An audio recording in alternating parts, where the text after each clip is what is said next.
नमस्कार, आप देख रहे हैं लक्ष्यवेध न्यूज और मैं हूं आपके साथ रविक्षा शर्मा। चलिए रुक करते हैं आज की ताजा खबर की ओर। वापी संवेदना ग्रुप के डायरेक्टर डॉक्टर राजीव पांडे ने वीडियो के माध्यम से गुजरात इलेक्ट्रिसिटी बोर्ड की कार्यप्रणाली पर जताई चिंता। नमस्कार। पूरे देश की नज़र बॉर्डर पे थी और बॉर्डर पे तनाव था। कई ऐसे चिन्हित शहर थे जहाँ पे ब्लैकआउट था, लेकिन जो हमारा शहर है वापी, वहाँ पे अघोषित ब्लैकआउट था। अघोषित ब्लैकआउट इसलिए कह रहा हूँ कि 4-5 दिनों पहले जो मौसम बदला था, जो मौसम का मिजाज बदला था, जो इलेक्ट्रिसिटी की जो स्थिति थी बारिश की वजह से, आंधी की वजह से, तो यूँ कहें कि पूरा शहर एकदम बिल्कुल परेशानी के दौर से गुजर रहा था। इसमें सबसे बड़ी नकारात्मकता किस डिपार्टमेंट की थी अगर यूँ समझा जाए प्रशासनिक स्तर पे, तो जीईबी की थी, गुजरात इलेक्ट्रिसिटी बोर्ड। उसका कारण क्या था कि एक दौर हुआ करता था कि जब जीईबी के पास कोई बड़ी समस्या आती थी या कोई लंबा शटडाउन होता था तो वो रिक्शे घुमाते थे, लोगों तक सूचना पहुंचाते थे कि आज 4 घंटे बिजली नहीं आएगी, 5 घंटे बिजली नहीं आएगी, और लोग उस हिसाब से अपने घरों की व्यवस्था या अपने जहाँ भी उनका वर्क प्लेस होता था उसकी व्यवस्था करते थे कि कैसे मैनेज किया जाए। आज जीईबी ना तो सूचना देने में विश्वास करता है ना सूचना लेने में विश्वास करता है। उनके आप फ़ोन कीजिए, फ़ोन बंद मिलेंगे, या तो फ़ोन साइलेंट पे रहेंगे या फ़ोन उठा के रख देंगे या बात नहीं करेंगे। मतलब उनको संवाद करना ही नहीं, लोगों को बताना ही नहीं कि समस्या क्या एक्चुअली है। तो इस तरीके से अघोषित ब्लैकआउट रहा पूरे वापी में। हम ये नहीं कहते कि आप जान जोखिम में डालकर तार जोड़ दें, पेड़ हटा दें, लेकिन लोगों को तो बताएं, लोगों को तो सूचना दें। हर किसी के घर में बूढ़े माँ बाप हैं, नौनिहाल हैं, जो कहीं ना कहीं बिजली पे आधारित जीवन जी रहे हैं।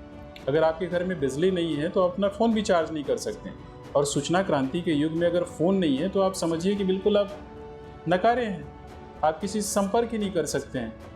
तो जीबी पे कहीं ना कहीं एक कंट्रोल क्रिएट करना चाहिए शासन को, प्रशासन को, या जो इस व्यवस्था से जुड़े लोग हैं, नगर पालिका, महानगर पालिका, या जो भी आप कहें, क्योंकि लोग बहुत परेशान होते हैं। और ये 2-3 दिन का जो डिस्टर्बेंस था वातावरण का, वो बिल्कुल क्षणिक था। अभी एक लंबा दौर आने वाला है, लंबा समय आने वाला है जिसमें लगातार 2-3 महीने बारिश होगी, तो कैसे मैनेज होगा? और वो किसी की सुनते ही नहीं। आप यूँ कहें कि एक बिल्कुल दबंगई उनकी चलती है, दादागिरी उनकी चलती है, जहाँ पे उन्हें किसी की चिंता ही नहीं है, क्योंकि उन पे ना तो कोई प्रशासन एक्शन ले सकता है, ना हम कुछ कर सकते हैं। और ये लोगों के लिए बड़ा मुश्किल है कि हर आदमी जीबी दफ्तर में जाए। बहुत सारे घरों में ऐसा होता है कि सिर्फ महिलाएं हैं, बुजुर्ग हैं, तो उनके लिए बड़ा ही मुश्किल है कि वो जीबी दफ्तर में जाके सूचना प्राप्त करें। और सूचना ऑथेंटिकेटेड भी नहीं होती है कि चलो 4 घंटे में आएगी, 2 घंटे में आएगी, 3 घंटे में आएगी। और हर किसी के पास इन्वर्टर नहीं है आज के डेट में, हर किसी के पास डीजी नहीं है, तो ये बड़ी विकराल समस्या है। लेकिन जीबी को कोई चिंता ही नहीं है। अगर आपने बिजली का बिल 2 दिन लेट से भरा तो वो आपका काट के जाएंगे।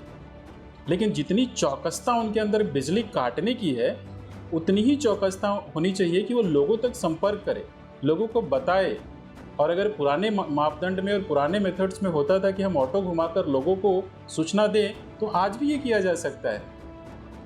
और मैं समझता हूँ कि मैं व्यक्तिगत तौर पे ये बात नहीं कह रहा हूँ, ये बिल्कुल सामाजिक समस्या है, क्योंकि जीबी को लेके, गुजरात इलेक्ट्रिसिटी बोर्ड के लेके लोग बहुत नकारात्मक हैं। उन्हें समझ में नहीं आ रहा है किया तो क्या किया जाए। ना तो इनका कोई कंप्लेन बॉडी है, ना कोई ऐसी अथॉरिटी है जिसको हम कह के इस चीज़ों को दुरुस्त कर सकें। तो ये बिल्कुल असहयोगात्मक मोड में चल रही है संस्था, और कहीं ना कहीं इस पर घोर विचार विमर्श होना चाहिए और इस पर एक निश्चित कार्रवाई होनी चाहिए। मैं समझता हूँ कि आप सबकी भी यही राय होगी इस विषय को लेके। बहुत बहुत धन्यवाद। खबर में फिलहाल इतना ही। आप बने रहिए लक्ष्यवेध न्यूज के साथ।